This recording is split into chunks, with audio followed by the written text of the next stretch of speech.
Hi everyone, I'm here with James Martin, the staffing lead responsible for data science and product analytics across all products at Google. After graduating college and moving to a new city, I didn't know anyone and was on the job hunt. It was a struggle, and I know that experience is not unique. It can feel overwhelming to try to get your foot in the door without a personal network to connect you to the right people or hiring managers. Breaking into a new industry is one of the hardest yet most common challenges that CareerCon attendees face today.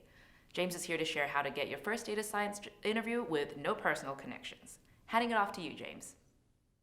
Good morning.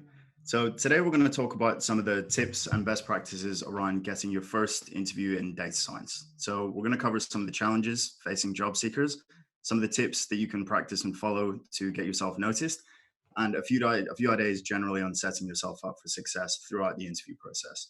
So I've been lucky to work in the data science staffing field for the last 7 years or so, and I've seen the differences in the function across industries and companies all over the world.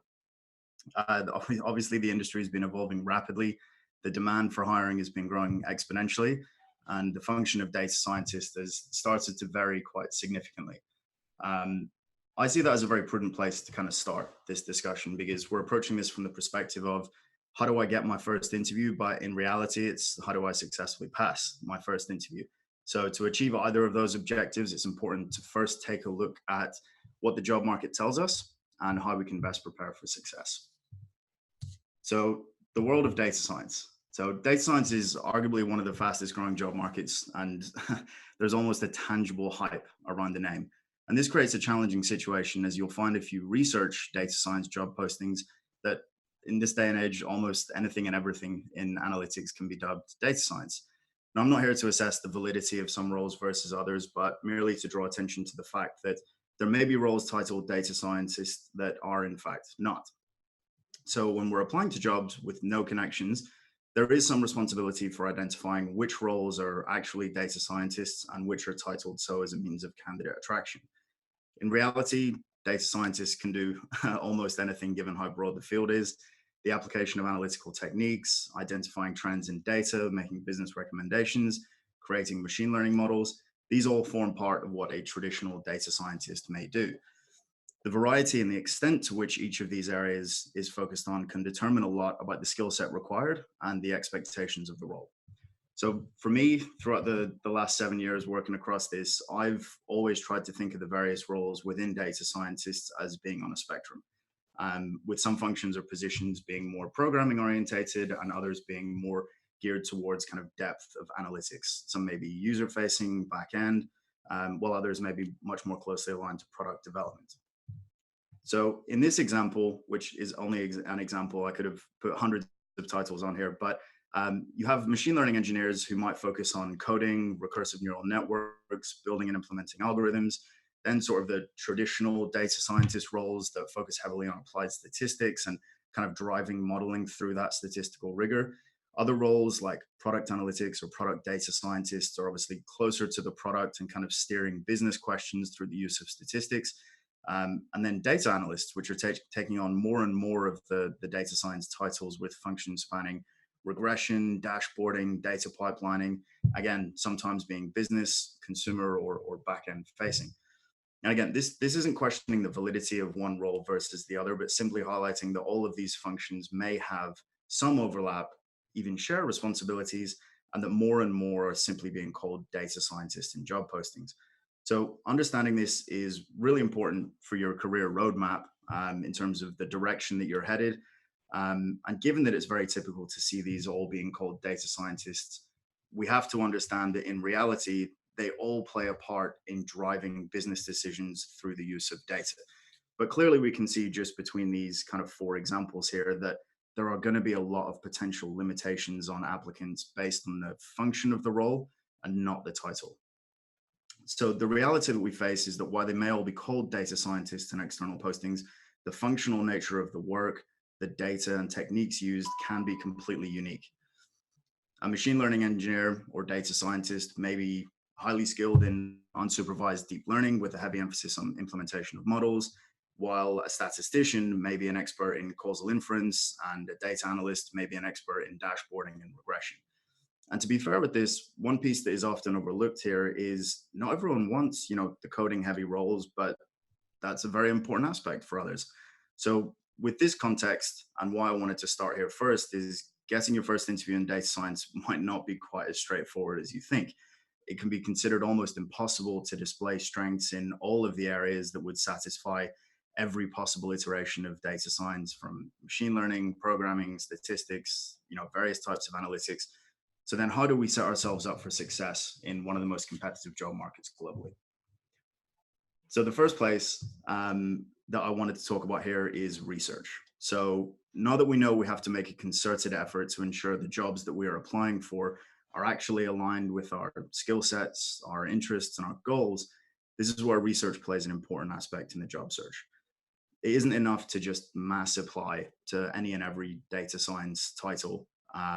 With a goal of standing out, getting noticed, we need to be sure that we're displaying related skill sets that can align with the expectations of the role itself to demonstrate suitability to whomever is reviewing the applications.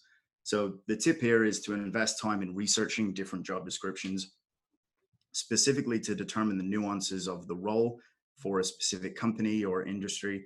With a clearer understanding of the differing responsibilities, the expectations, the stakeholders, the impact of the role, you are much better equipped to explain why you're a fit and the value that you can bring, thus immediately giving you a better chance of getting noticed, and ideally landing your job offer. So in addition to that, and this is kind of my favorite part about it, is it actually gives you some tangible evidence to support your own personal decision as to whether or not the role matches your expectations and career path.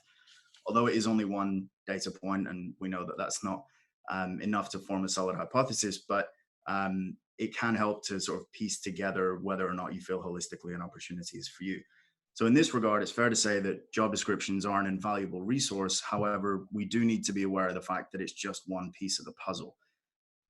So if job descriptions are, potentially biased or contain incomplete information, the question then becomes, how can we more accurately assess if a role is actually aligned with what we want to do as a career, or at the very least that it matches what we want, and we're a fit for the opportunity.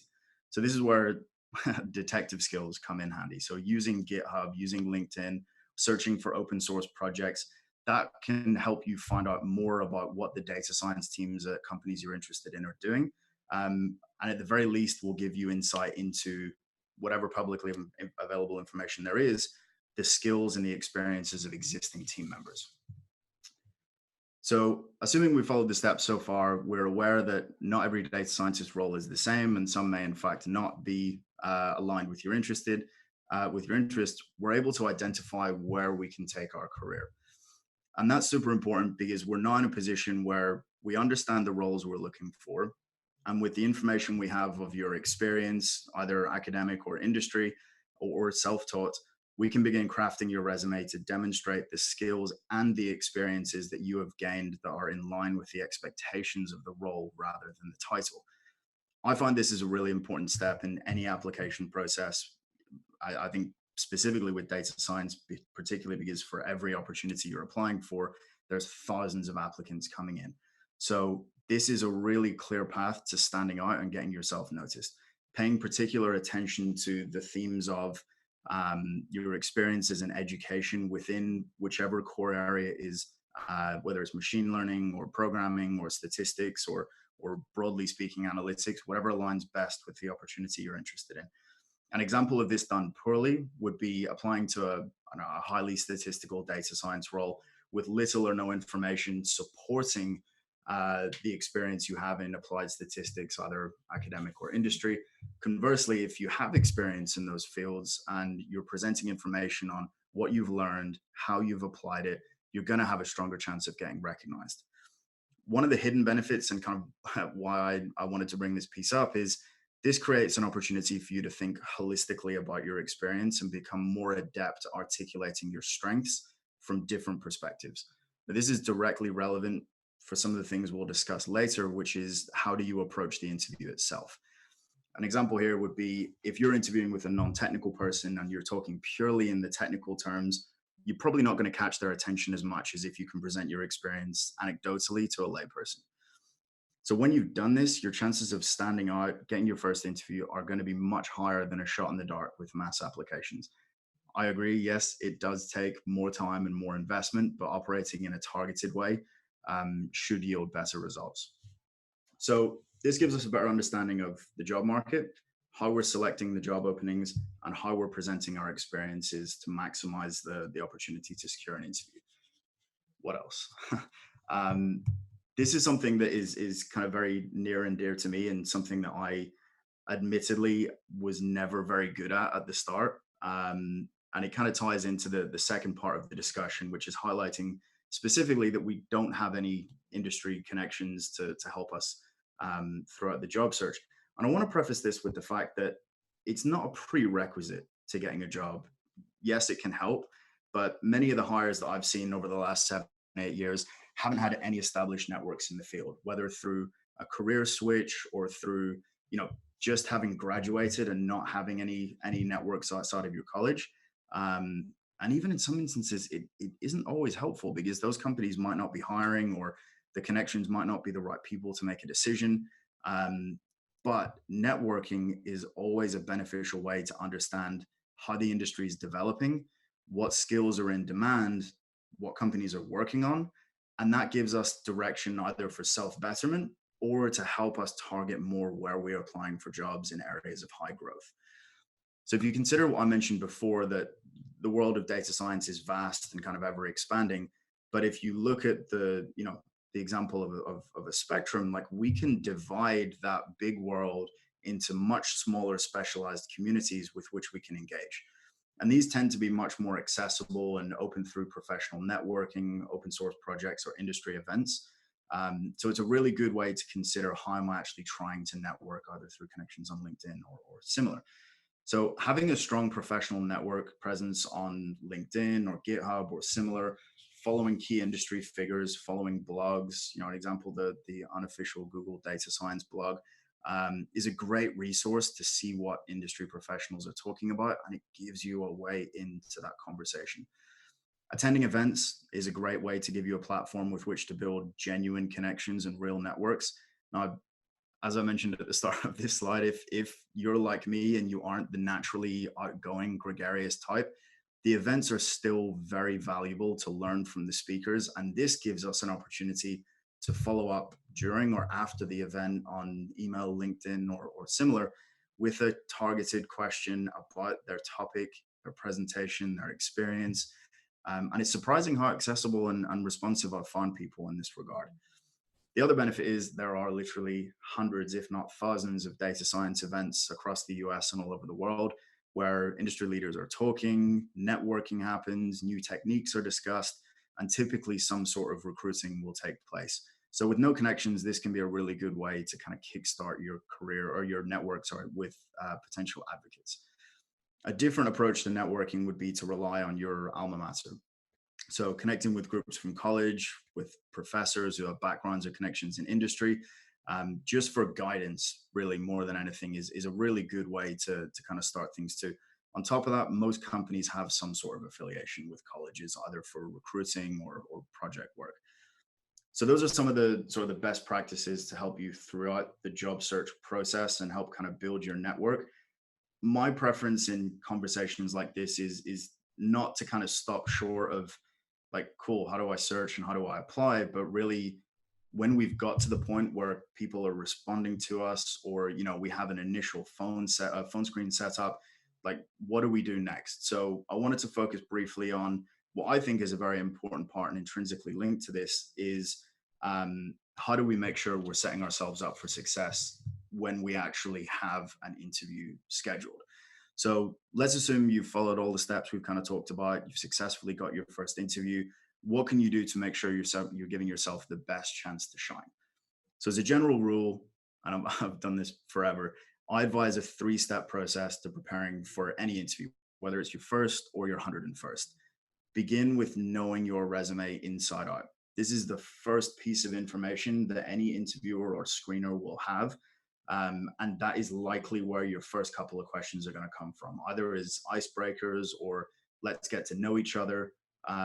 So really make sure that you're investing time in putting in related examples from your job industry experience or from academia that can help demonstrate the strengths in the technical and non-technical aspects of the role.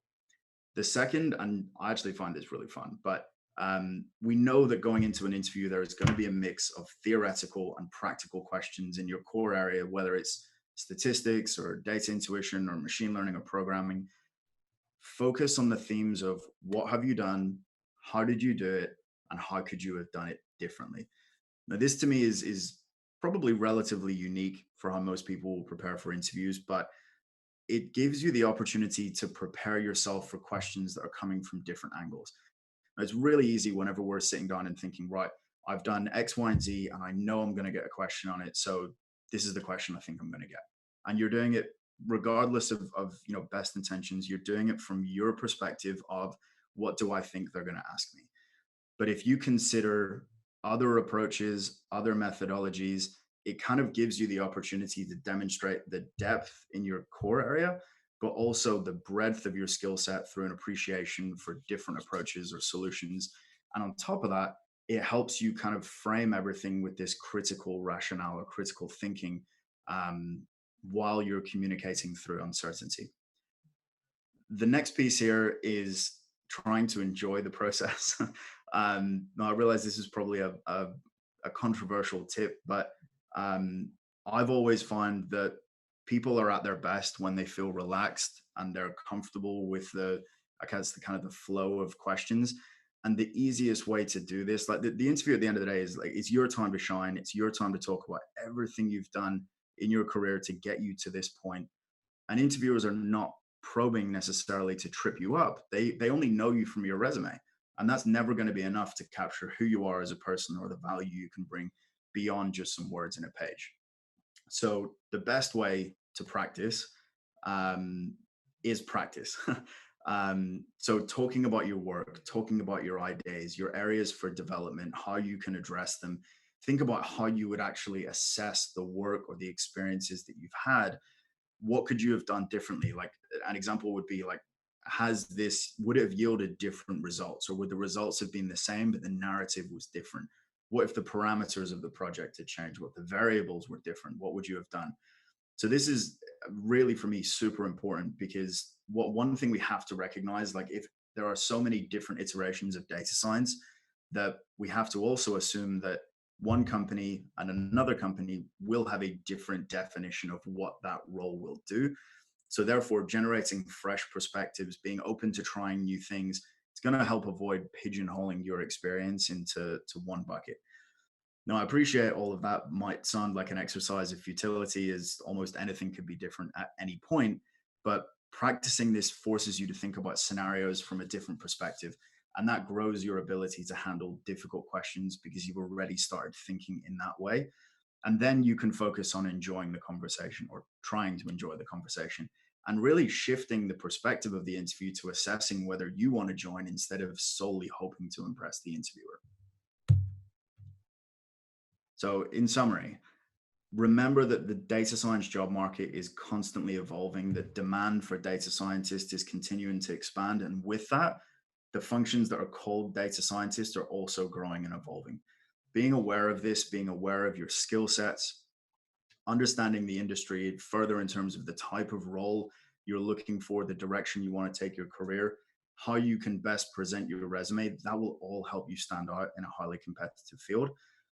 Taking an active approach. Now, I emphasize the word active approach to all of this, right? Now, whether that's networking or making sure that you're following up on posts or blogs with targeted questions, attending events, looking for open source projects, really just trying to create visibility for yourself on professional networking sites. This helps you grow your pool of advocates or associates and your presence in the industry that at some point will give you information that can help you within your search. The next piece, creating tailored resumes. Preparing thoughtfully to discuss and assess your experiences is a great way to instill confidence in yourself that you can articulate the value that you can bring to any organization. And finally, the job market moves quickly, right? So practicing, interviewing, or discussing will pay dividends in creating that consistent theme of, I know my elevator pitch, I know how to present my work, I know how to talk about the value that I can bring. Interviews shouldn't be a dreaded exercise that kind of create anxiety. Being nervous is fine, right? It's very natural, but just remember that this is your opportunity to shine. It's your opportunity to talk about yourself. Committing to and trusting the process. I know that's very cliched and cheesy, but it's okay to be disheartened, right? If one or 100 opportunities don't work out. If something doesn't work out, it just means not right now, not forever. Learning from your experiences and applying those to improve your chances over time is always going to be the best course of action. Thank you for listening today. I hope this was useful. I'm happy to connect on LinkedIn. I'll be available to answer any questions. And lastly, if anyone is interested in opportunities with Google, please visit the career site for data science. We just had a revamp, so hopefully it's easier to navigate. My team reviews all of the applicants. So yeah, thank you all so much. Hi, James. Hi. Thanks for an awesome presentation on job tips and interviewing. Let's move into the Q&A portion of the talk now. We have a couple of questions from our community. The first question is from Perva Huigol. Perva's question is, what is the trade-off between developing projects based on keywords which are usually in the job description versus developing projects based on your own likes and passion? So it's a really good question. I think the advice here has to be like you want to follow your career in an area that you actually want to do, right? Just trying to tailor your resume in the sense of I'm only going to do projects that are aligned with the most common themes. Maybe that pays dividends, but is it really going to make you happy? I think the answer really has to be whichever area or field of data science or generally in your career you're interested in, you want to follow, what's in your heart with it. And I think the core really is understanding, are the projects you're doing aligned with a specific area of data science? Or is it that your perspective of what you think you want to do versus what you enjoy doing are not aligned, and maybe you kind of need to take a step back and think about, where do I actually want to take my career? Yeah, totally agree there. Our next question is from Tom F. Tom F asks, with the level of technical skills data science takes, why do you think there are so many resumes per job? So that's again a very good question. I think it's really the hype around data science.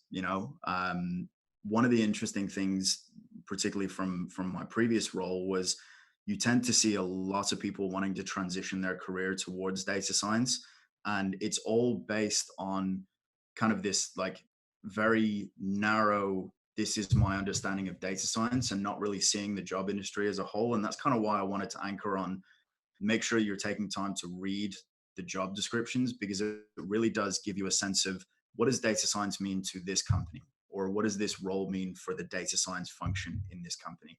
And that then allows you to put yourself in a position of, is this the right direction I'm going? But the reality is, data science as an industry is growing so quickly that I think everyone wants to be a part of it. And with a little bit more work in terms of how we're tailoring the approaches, that you can start to see some of the very highly technical roles that require a lot of programming may not be the best suited fit for some people, or even what they want to do. But because it's called a data scientist, they might naturally want to move in that direction, as opposed to, well, what roles could data science be? And am I more suited to a different area?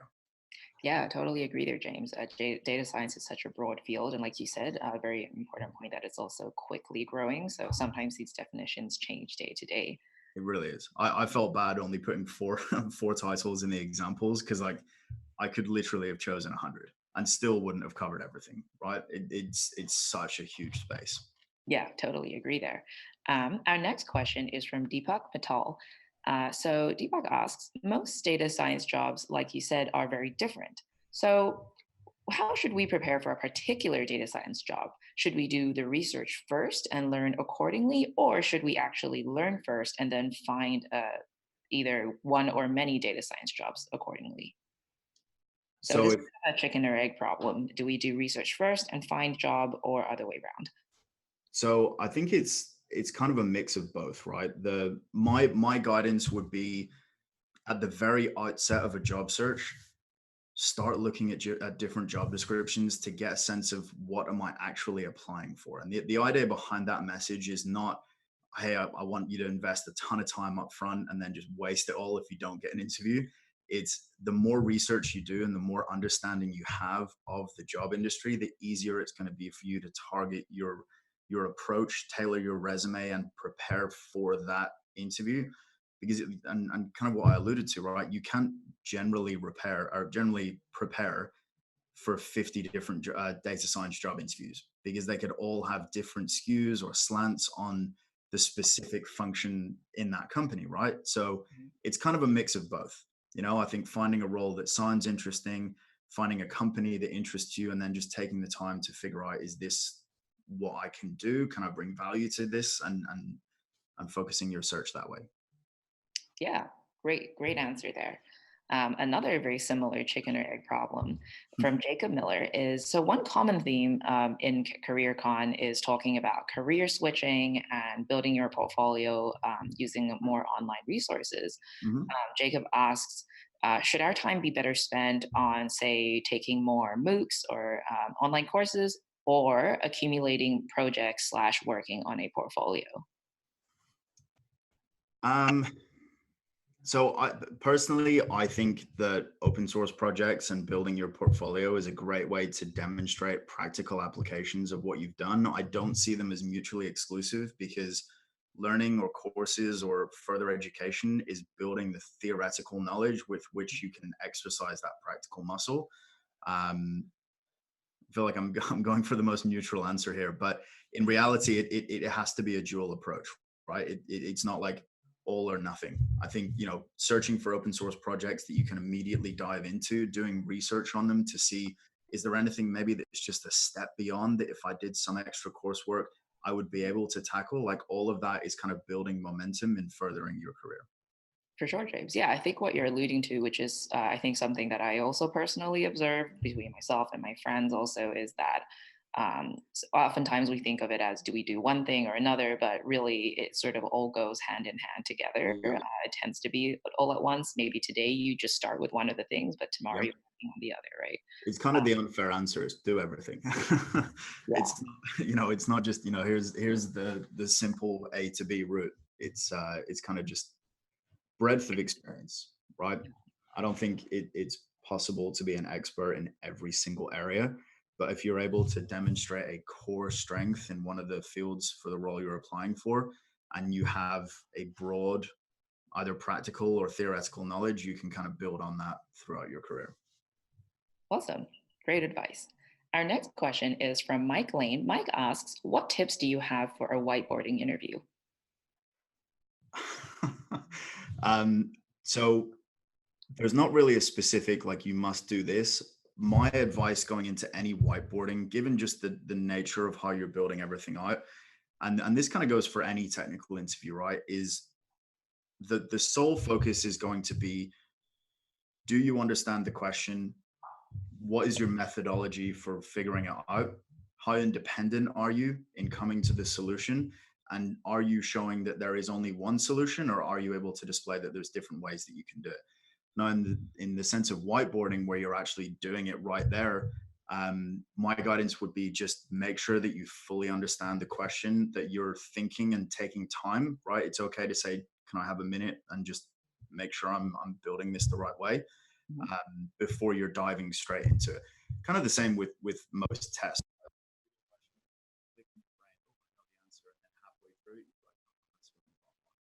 So just making sure that you're taking time at the start and that you're reviewing it, and ask for tips, ask for help if you need help, right? Again, the interviewers are not there to trip you up. And a big part of kind of the realistic expectation in a job, unless you're like at the very end or you're a master of data science or whatever it is, right? You're always going to need help or support or guidance in some of the projects you're working on. So there's nothing wrong with asking for that in your interview. If you understand the core fundamentals of the question and you're confirming or clarifying aspects of the question, that's absolutely the way I would go. Yeah. So we talked a little bit about MOOCs earlier, and as a follow-up question to that, Ken Osborne asks, do you think that MOOCs are valuable to put on a resume? And also, if so, is it better to list it in education or experience? I guess that would depend on how you're kind of relaying what you've done throughout your career, right? If this is, the primary experience when it comes to the field of data science, then yeah, I would put that in experience. If it's a supplementary piece where you already have industry experience as a data scientist, then I would put it under education. Great. Um, Lucy Tan asks, what is a common mistake that you see a lot of applicants make that may negatively affect their application the most? In terms of their resume, Yes, I assume so. um, most common mistake. I think it's probably not tailoring your resume. And I don't mean like changing every single word to have like data science appear 100 Mhm. times, but um, I think there's a general perspective in the market that there's so many applicants for every role that it is kind of a shot in the dark and that maybe your resume isn't being reviewed. So there's kind of less emphasis on, am I presenting accurate information for the job I'm applying to? So sometimes just making sure that you're really trying to.